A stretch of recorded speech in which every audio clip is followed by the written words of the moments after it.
Hi friends, welcome to village వంటకాలు. Friends, ఇవాళ నేను ఒక మంచి రెసిపీతో మీ ముందుకు వచ్చాను. ఇవాళ రెసిపీ వచ్చేసి టేస్టీ ఎగ్ ఫ్రైని చాలా సింపుల్గా టేస్టీగా 5 నిమిషాలలో ఇలా రెడీ చేసుకోండి. ఘాటుగా చాలా సూపర్గా ఉంటుంది. ఈ ఎగ్ ఫ్రై సైడ్ డిష్లోకి చాలా బాగుంటుంది. పప్పులోకి అలాగే కూల్ డ్రింక్స్లోకి కూడా సర్వ్ చేసుకోవచ్చు, లేదంటే వేడివేడి అన్నంలోకి కూడా చాలా బాగుంటుంది. ఈ ఎగ్ ఫ్రైని ఎలా రెడీ చేసుకోవాలి, దీని ప్రాసెస్ ఏంటో చూద్దాము. ముందుగా ఎగ్ ఫ్రై రెడీ చేసుకోవడానికి 4 గుడ్లని ఉడికించి పెట్టుకోవాలి. ఒక్కొక్క ఎగ్ని ఇలా మధ్యలోకి కట్ చేసుకోవాలి.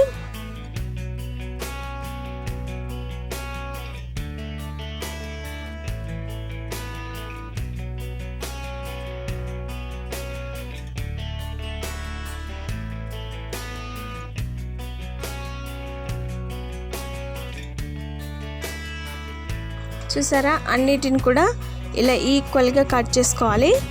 ఇలా కట్ చేసుకున్న తర్వాత ఒక చిన్న మిక్సీ జార్ తీసుకొని అందులో 2 టీ స్పూన్ ధనియాలు, అలాగే కొంచెం చెక్క, 1/2 టీ స్పూన్ మిరియాలు, 1/2 టీ స్పూన్ లవంగాలు, 10 నుండి 12 వరకు వెల్లుల్లి రెబ్బలు పొట్టి తీసుకొని వేసుకోవాలి. 1 టీ స్పూన్ కారము, 1/2 టీ స్పూన్ జీరా,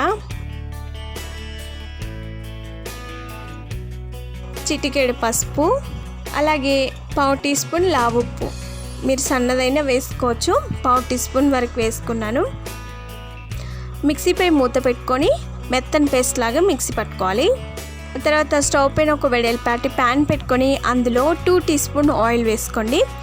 మన ఎగ్ ఫ్రైని చాలా తక్కువ ఆయిల్తో రెడీ చేసుకుంటాము. చాలా బాగుంటుంది, చాలా టేస్టీగా, ఘాటుగా కారంగా సూపర్గా ఉంటుందండి. ముందుగా కట్ చేసి పెట్టుకున్న ఎగ్స్ని వేసుకొని కొద్దిసేపు ఫ్రై చేసుకోవాలి.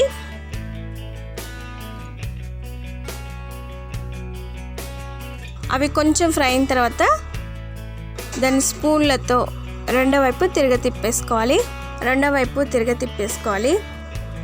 ఇలా ప్రతి ఒక్క గుడ్డును కూడా రెండో వైపు తిప్పేసుకొని రెండో వైపు కూడా మంచి కలర్ వచ్చేంత వరకు ఫ్రై చేసుకోవాలి. చూసారా, మనకి ఇక్కడ మసాలా పేస్ట్ రెడీ అయిపోయింది. దీనిలో వాటర్ వేయలేదు, మనం వెల్లుల్లి వేసుకున్నాం కదా, ఆ తేమకి మనకి ఇలా కొంచెం ముద్దలాగా అయిపోయింది. ఇలా మిక్సీ పట్టుకున్న మసాలా పొడిని ఎగ్ కొంచెం ఫ్రై అయిన తర్వాత వాటిపైన ఇలా చల్లుకోవాలి.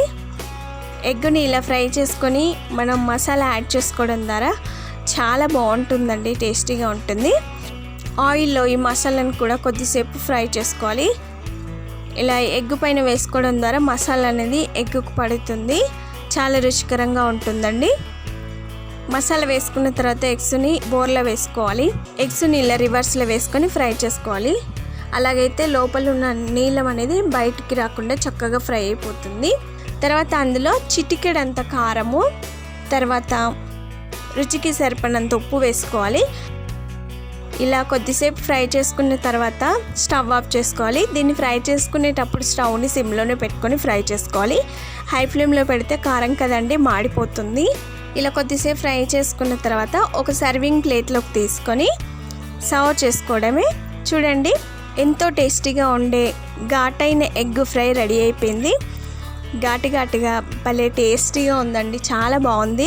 ఇప్పుడున్న సిచ్యువేషన్లో మనం కొంచెం ఘాటుగా కారంగా ఎక్కువగానే తినాలి కాబట్టి చాలా సింపుల్గా టేస్టీగా 5 నిమిషాలలో ఎగ్ ఫ్రైని ఇలా రెడీ చేసుకోండి. ఇది ఎవరికైనా నచ్చాల్సిందే. మీరు తప్పక ట్రై చేస్తారు కదా. మరిన్ని ఇలాంటి ఎన్నో వెరైటీ రెసిపీస్ కోసం మా ఛానల్ని సబ్స్క్రైబ్ చేసుకోండి. మీకు ఈ వీడియో నచ్చినట్లయితే లైక్ చేయండి, షేర్ చేయండి. మీరు తప్పక ట్రై చేసి మీకు ఎలా వచ్చిందో మీ ఫీడ్బ్యాక్ని కామెంట్ చేయండి. Thank you for the watching. Bye.